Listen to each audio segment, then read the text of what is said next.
TLB's biology ക്ലാസ്സസിൻ്റെ പുതിയൊരു വീഡിയോയിലേക്ക് ഏവർക്കും സ്വാഗതം. +2 സുവോളജിയുടെ മോളിക്കുലാർ ബേസിസ് ഓഫ് ഇൻഹെറിറ്റൻസ് എന്ന ചാപ്റ്റർ നമ്മൾ ഡിസ്കസ് ചെയ്തുകൊണ്ടിരിക്കുകയായിരുന്നു. അതിലെ മൂന്നാമത്തെ ഭാഗം വീഡിയോ ആണിത്. കഴിഞ്ഞ 2 വീഡിയോയിലും DNA സ്ട്രക്ചറിനെ കുറിച്ചാണ് നമ്മൾ ഡിസ്കസ് ചെയ്തുകൊണ്ടിരുന്നത്. 1953 വാട്സൺ, ക്രിക്ക് എന്നീ സയൻറ്റിസ്റ്റുമാരാണ് DNA double helical structure propose ചെയ്തത് എന്ന് നമ്മൾ മനസ്സിലാക്കി. അതിനെ തുടർന്ന് ഫ്രാൻസിസ് ക്രിക്ക് അദ്ദേഹം central dogma in molecular biology എന്ന കൺസെപ്റ്റ് മുന്നോട്ട് വെച്ചു. ഡോഗ്മ എന്ന് പറഞ്ഞാൽ a set of principles which controls a process. അതായത് DNA കോഡ് ചെയ്യപ്പെട്ടിട്ടുള്ള ജനറ്റിക് ഇൻഫർമേഷൻസ് എങ്ങനെയാണ് റിവീൽ ചെയ്യപ്പെടുന്നത്. അതിന് ക്രിക്ക് കണ്ടെത്തിയ ഉത്തരമാണ് central dogma in molecular biology.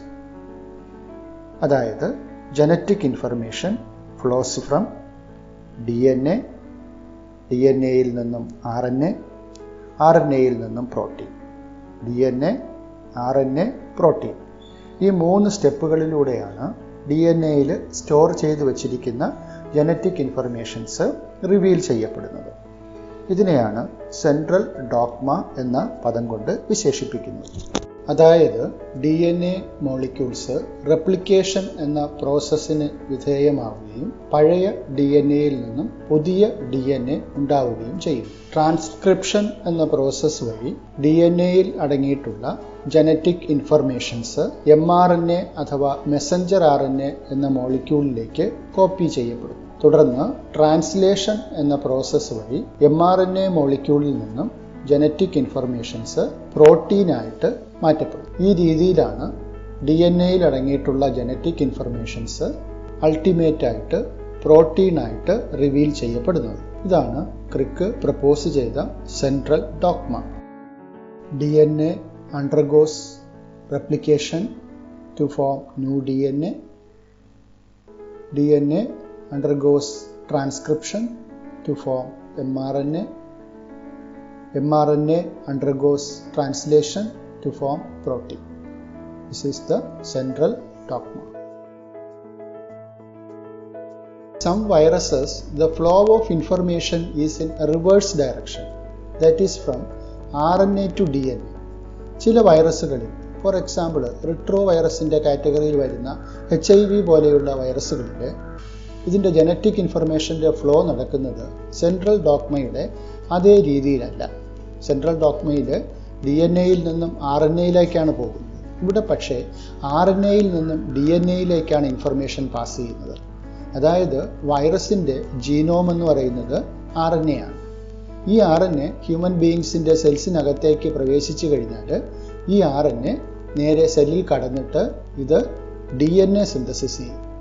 ഈ DNA ഹ്യൂമൻ ബീയിങ്സിൻ്റെ സെല്ലിലെ DNAയുമായിട്ട് ഇൻകോർപ്പറേറ്റ് ചെയ്യുകയും തുടർന്നിത് വൈറൽ RNA സിന്തസിസ് ചെയ്യുകയുമാണ് സാധാരണ ചെയ്യുന്ന രീതി. അതായത് ഇവിടെ ജനറ്റിക് ഇൻഫർമേഷൻ നേരത്തെ നമ്മൾ മനസ്സിലാക്കിയതനുസരിച്ച് DNA റെപ്ലിക്കേറ്റ് ചെയ്തിട്ട് പുതിയ DNA ഉണ്ടാകുന്നു. DNA ട്രാൻസ്ക്രിപ്ഷൻ നടന്നിട്ട് mRNA ഉണ്ടാകുന്നു. mRNA ട്രാൻസ്ലേഷന് വിധേയമായിട്ട് പ്രോട്ടീൻ ഉണ്ടാകും. ഇതാണ് സെൻട്രൽ ഡോഗ്മയുടെ normal flow of genetic information എന്ന് പറയുന്നത്. എന്നാൽ ഈ വൈറസുകളിൽ ഈ mRNAയിൽ നിന്നും നേരെ അടുത്ത് DNA ആണ് ഉണ്ടാകുന്നത്. അതായത് RNAയിൽ നിന്നും DNA ഉണ്ടാകുന്ന പ്രോസസ്സ്. നോർമൽ കോഴ്സിൽ DNAയിൽ നിന്നും RNA ഉണ്ടാകുന്നതാണ് സെൻട്രൽ ഡോഗ്മയുടെ ജനറ്റിക് ഇൻഫർമേഷൻ്റെ ഫ്ലോ എന്ന് പറയുന്നത്. എന്നാൽ ഈ വൈറസുകളിൽ, ചില വൈറസുകളിൽ RNA DNA ആയിട്ട് മാറുന്ന സ്റ്റെപ്പുണ്ട്. ആ പ്രോസസ്സിനെ വിളിക്കുന്ന പേരാണ് റിവേഴ്സ് ട്രാൻസ്ക്രിപ്ഷൻ.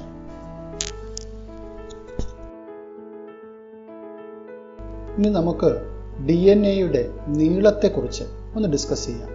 എത്ര നീളമുണ്ടാകും ഒരു ഹ്യൂമൻ ബീയിങ്സിൻ്റെ DNA അല്ലെങ്കിൽ ഒരു മമേലിയൻ DNAക്ക് എത്ര ലെങ്ത് ഉണ്ടാകും?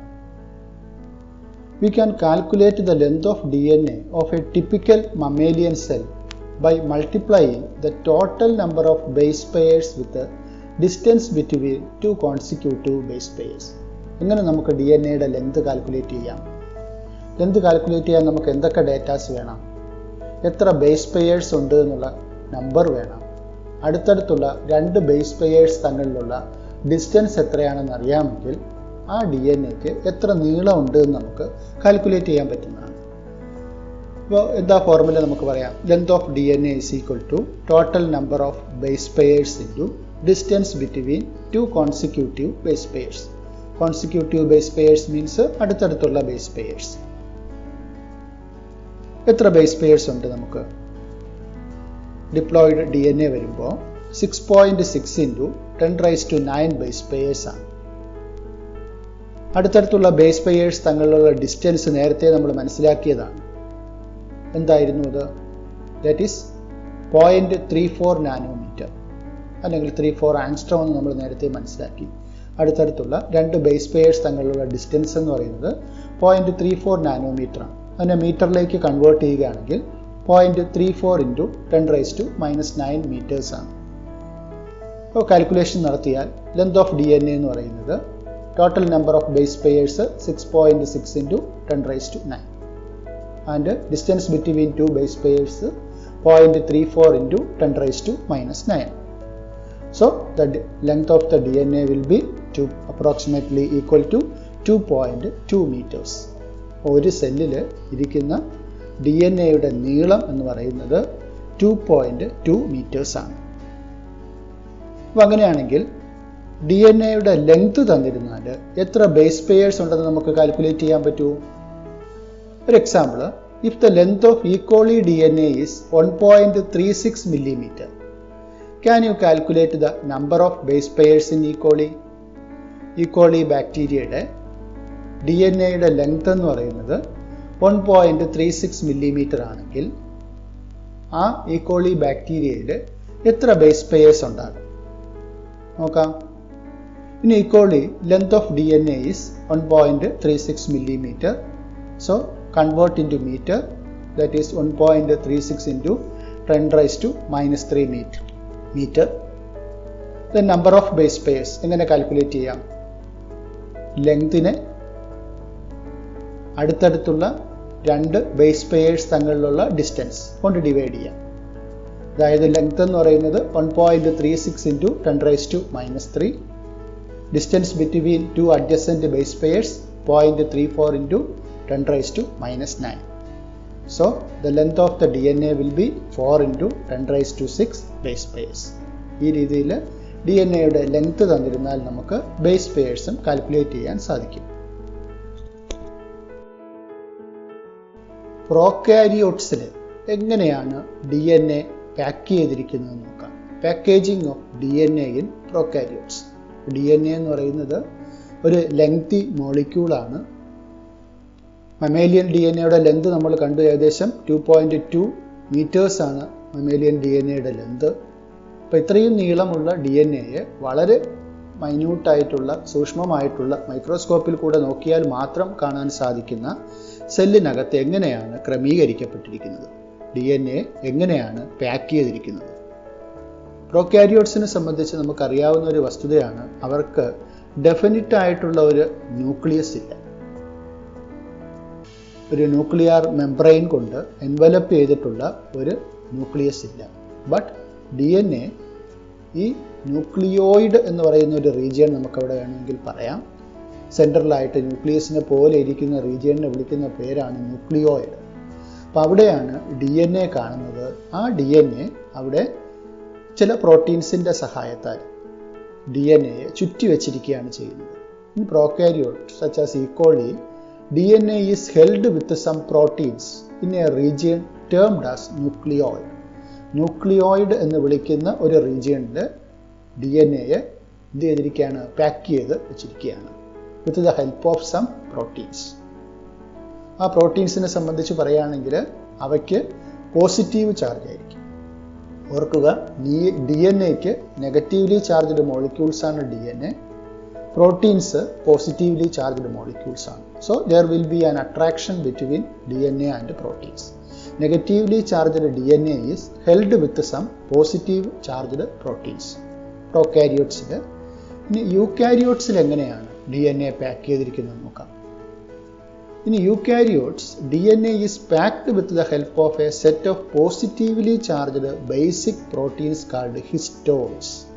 പേര് ഓർമ്മിക്കുക, DNA ചുറ്റി വച്ചിരിക്കുന്ന പ്രോട്ടീൻസിനെ വിളിക്കുന്ന പേരാണ് ഹിസ്റ്റോൺസ്. ഹിസ്റ്റോൺ എന്ന് പറയുന്ന ഒരു പ്രോട്ടീനിലാണ് യൂക്കാരിയോട്സിലെ DNA റാപ്പ് ചെയ്ത് വച്ചിരിക്കുന്നത്, ചുറ്റി വച്ചിരിക്കുന്നത്. In eukaryotes, DNA is packed with the help of set of positively charged basic proteins called histones. DNAയുടെ ഫിഗറിൽ നമുക്കിവിടെ കാണാം. DNA ഇങ്ങനെ ചുറ്റി എടുത്തിരിക്കുകയാണ്. ഈ ഇരിക്കുന്ന സാധനമാണ് ഹിസ്റ്റോൺ പ്രോട്ടീൻസ് എന്ന് പറയുന്നത്. Histones are organized to form a unit of 8 molecules called histone octamer. നമ്മളിവിടെ ഈ പടത്തിലൊരു സിംഗിൾ ബോളായിട്ട് നമ്മളിവിടെ കാണുന്നുവെങ്കിലും ആക്ച്വലി ഇത് 8 യൂണിറ്റ്സ് ഓഫ് പ്രോട്ടീൻസ് ചേർന്നതാണ്. 8 പ്രോട്ടീൻസ് ചേർന്ന ഒറ്റ യൂണിറ്റ് ആണ്. അതുകൊണ്ടാണ് ഇതിനെ ഒക്ടാമർ എന്ന് വിളിക്കുന്നത്. Histones are organized to form a unit of 8 molecules called as histone octamer. Histone octamer എന്നാണ് അതിനെ വിളിക്കുന്നത്. ഈ പിക്ചറിൽ നോക്കിയാൽ നമുക്ക് കാണാൻ സാധിക്കും, ഇവിടെ 8 യൂണിറ്റ്സ് ഉണ്ട്, 8 പ്രോട്ടീൻസ് ഉണ്ട്. ആക്ച്വലി ആ പ്രോട്ടീൻസിനെ നമ്മൾ H3, H4, H2A, H2B ഈ രീതിയിലാണ് അതിനെ സാധാരണ പേര് പറയാറുള്ളത്. ആക്ച്വലി ഇത് 4 പ്രോട്ടീൻസേ ഉള്ളൂ. ആ 4 പ്രോട്ടീൻസാണ് ഇവിടെ ഈ 2 പ്രോട്ടീൻസും കൂടെ ചേർന്നിട്ട് ഒറ്റ യൂണിറ്റ് ആയിട്ട് പറയുന്നു, that is dimer. H3, H4 യൂണിറ്റുകൾ ചേർന്നിട്ട് H3, H4 ഡൈമർ ആകുന്നു. അതുപോലെ ഇവിടെ H2A, H2B പ്രോട്ടീൻസ് ചേർന്നിട്ട് H2A, H2B ഡൈമർ ആകുന്നു. 2 എണ്ണം ചേരുന്നു. എന്നിട്ട് വീണ്ടും ഇത് 2 എണ്ണം വീണ്ടും ഇരട്ടിക്കുന്നു, that is H3, H4 tetramer ആകുന്നു. അതുപോലെ ഇവിടെ H2Aയും H2Bയും ടെട്രാമർ ആകും. അപ്പോൾ അങ്ങനെ 4 ടെട്രാമർ ചേർന്നിട്ടാണ് ഹിസ്റ്റോൺ ഒക്ടാമർ ആയിട്ട് മാറുന്നത്. ഹിസ്റ്റോണിനെ സംബന്ധിച്ച് 4 പ്രോട്ടീൻസാണ് ആക്ച്വലി ഉള്ളത്. 4 പ്രോട്ടീൻസിൻ്റെ 8 യൂണിറ്റ്സ് ആയിട്ട് അത് മാറുന്നു എന്നുള്ളതേ ഉള്ളൂ. അങ്ങനെ ഒക്ടാമർ സ്റ്റേജിലാണ് ഹിസ്റ്റോൺ പ്രോട്ടീൻസ് കാണുക. ഈ ഒരു പിക്ചർ ശ്രദ്ധിക്കുക. ഈ ഒരു പിക്ചറിൽ ഇത് കാണിച്ചിരിക്കുന്നത് ഹിസ്റ്റോൺ ഒക്ടാമർ ആണ്.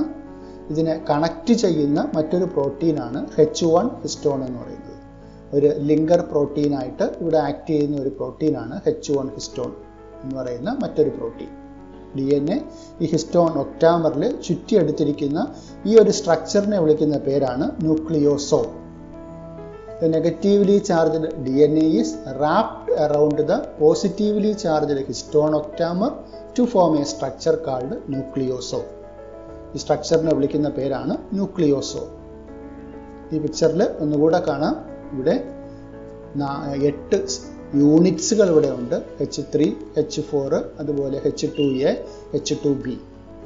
അപ്പോൾ ഈ ഇരിക്കുന്ന ഈ ഒരൊറ്റ സ്ട്രക്ചർ ഇതിനെ വിളിക്കുന്ന പേരാണ് ന്യൂക്ലിയോസോം. DNA with histone protein is known as nucleosome. A typical nucleosome contains 200 base pairs of DNA helix. അപ്പോൾ ഒരു ടിപ്പിക്കലായിട്ടുള്ള ഒരു ന്യൂക്ലിയോസോമിൽ ഈ ഒരു DNA-യിൽ എത്ര ബേസ് പെയേഴ്സ് ഉണ്ടെന്ന് നമ്മൾ എണ്ണുകയാണ്. എത്ര അഡിനൈൻ, തൈമിൻ, ഗോണിൻ, സൈറ്റോസിൻ ഈ പറയുന്ന ബേസ് പെയേഴ്സ് അഡിനൈനും തൈമിനും കൂടെ ചേരുമ്പോഴാണ് ഒരു ബേസ് പെയർ. അങ്ങനെ ടിപ്പിക്കലായിട്ട് ഒരു ന്യൂക്ലിയോസോമിൽ ഒരു 200 ബേസ് പെയേഴ്സ് ഉണ്ടാകും. A typical nucleosome contains 200 base pairs of DNA helix. Nucleosome constitute the repeating unit of structure in nucleus called chromatin. ഈ ഫിഗറിൽ നോക്കിയാൽ കാണാം, ഹിസ്റ്റോൺ പ്രോട്ടീൻസ് ഇവിടെ കാണുന്നുണ്ട്. ഹിസ്റ്റോൺസ് കൂടിച്ചേർന്നിട്ട് ഉണ്ടാകുന്ന ഈ സ്ട്രക്ചറിനെ വിളിക്കുന്ന പേരാണ്, ഹിസ്റ്റോൺ വിത്ത് DNA ചേരുമ്പോൾ വിളിക്കുന്ന സ്ട്രക്ചറിനെ വിളിക്കുന്ന പേരാണ് ന്യൂക്ലിയോസോം. ന്യൂക്ലിയോസോം ഇങ്ങനെ റിപ്പീറ്റ് ചെയ്ത് അതിന് ഒരു ചരട് പോലെ മാറുന്നു. ആ ചരടിനെ വിളിക്കുന്ന പേരാണ് chromatin. Nucleosome constitute the repeating unit of structure in nucleus called chromatin. Chromatin contains ചെയ്ത ഫോമാണ് ക്രോമസോംസ്. അപ്പോൾ ക്രോമസോംസിനെ നമ്മളൊന്ന് അൺവൈൻഡ് ചെയ്താൽ ക്രോമാറ്റിൻ കിട്ടും. ക്രൊമാറ്റിനെ വീണ്ടും ഒന്ന് അൺവൈൻഡ് ചെയ്താൽ ന്യൂക്ലിയോസോംസ് കിട്ടും. ന്യൂക്ലിയോസോംസിൽ നിന്ന് ഹിസ്റ്റോൺസ് പ്രോട്ടീൻസിനെ മാറ്റിക്കഴിഞ്ഞാൽ നമുക്ക് DNA കിട്ടും. The nucleosomes in chromatin are seen as beads on string structure when viewed under electron microscope. Electron മൈക്രോസ്കോപ്പിൽ കൂടെ നോക്കുകയാണെങ്കിൽ എങ്ങനെ നമുക്ക് ന്യൂക്ലിയോസോംസിനെ കാണാൻ സാധിക്കും? Beads on string like structure, that is ഒരു മാലയിൽ മുത്തുകൾ ഇങ്ങനെ കോർത്ത് വെച്ചിരിക്കുന്നത് പോലെ, ഒരു ചരടിൽ മുത്തു കോർത്ത് വെച്ചിരിക്കുന്നത് പോലത്തെ ഒരു അപ്പിയറൻസ് ആയിരിക്കും നമുക്ക് കാണാൻ സാധിക്കുക. ഇവിടെ അതിൻ്റെ ഒരു ഇലക്ട്രോൺ മൈക്രോസ്കോപ്പിക് പിക്ചർ കാണാം.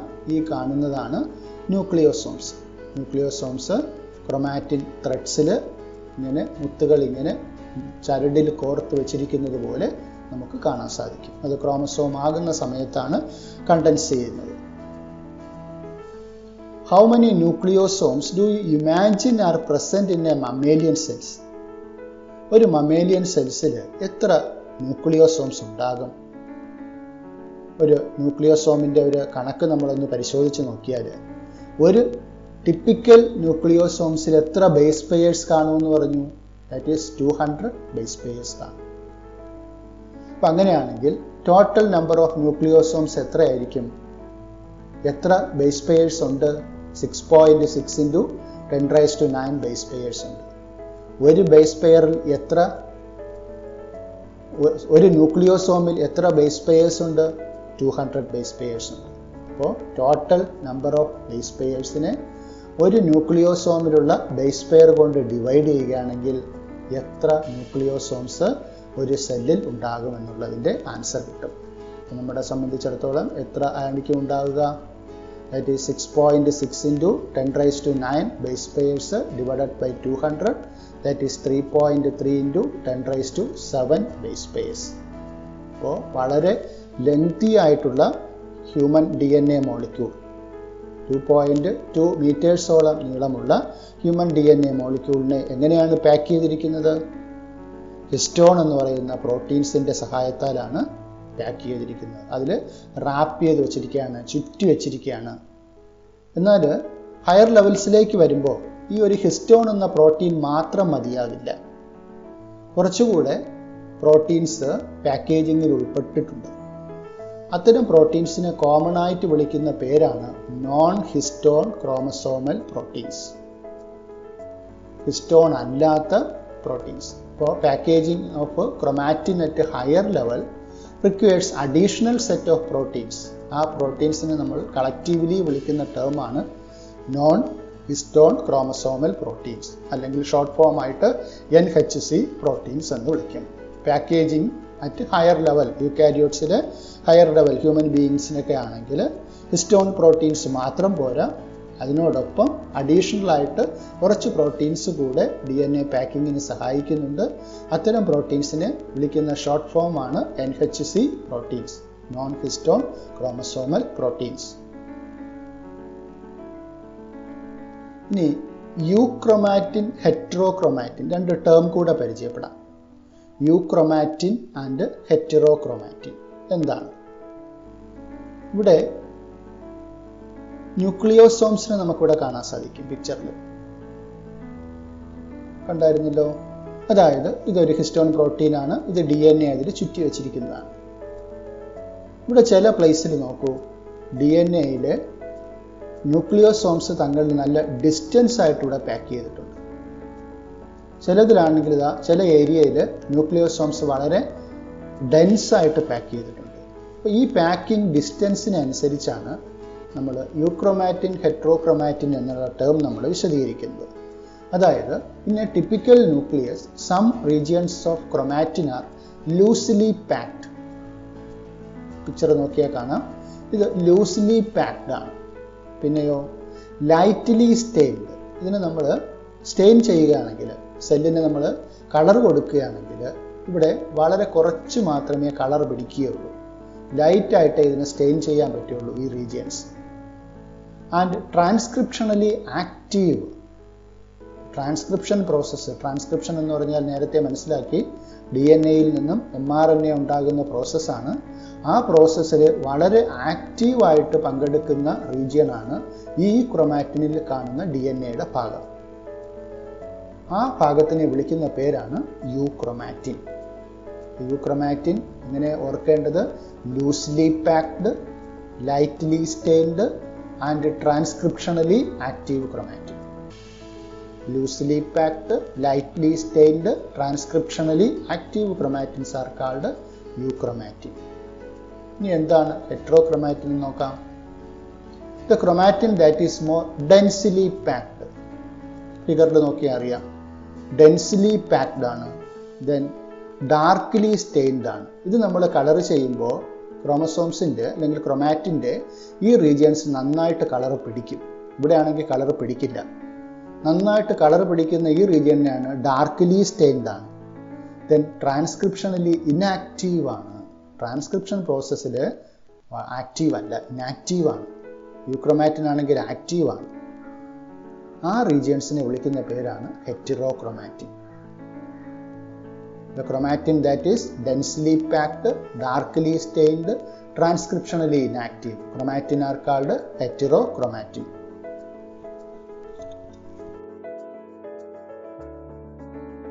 For more video lessons, please subscribe TLP's biology classes. Thank you.